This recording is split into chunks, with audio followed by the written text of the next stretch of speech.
Mbi ndërtimi ilegal në qarshin e vjetër të Shkupit nga dita në ditë, po merr formën përfundimtare, ndërsa kreu i komunës së Çajirit Izet Mexhiti sërish zotohet se nuk do të ketë kompromis për shkelje ligjore dhe se ky mbi ndërtim do të rënohet. Sipas Mexhitit, aktualisht po rrjedh afati 45 ditor për rënim nga vet investitori. Komuna ka vepruar në mënyrë ligjore, domethënë ka sjell vendim për rënim.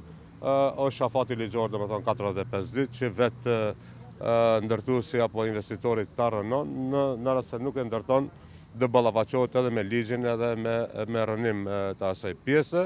Pra kompromis me shkeljet ligjore nuk ka. Nga komuna e Çajirit sqarojnë se realizimi i rënimit do të bëhet përmes procedurës së prokurimit publik, edhe se kjo komunë në planin vjetor të prokurimeve ka paraparë një njësi të veçantë për rënimin e objekteve të ndërtuara pa leje, ndërsa aktualisht është në fazën e përpilimit dhe finalizimit të dokumentacionit përkatës. Nga komuna theksojnë se paralelisht rrjedh edhe afati për përzgjedhjen e operatorit ekonomik që do të merret me rënimin. Sa i përket afateve, procedura e përzgjedhjes së operatorit ekonomik sipas rregullave të prokurimit publik mund të zgjasë deri në 45 ditë, varësisht nga dinamika procedurale. Pas nënshkrimit të kontratës me ekzekutuesin e punimeve, mund të veprohet menjëherë me rënimin e objektit. Ditë më parë u nxjerr urdhëri për ekzekutim të vendimit për rënimin e mbindërtimit në zemër të qarshisë, por pavarësisht kësaj dhe para lajmërimeve nga Inspektorati i Ndërtimit, investitori nuk ka ndaluar punimet.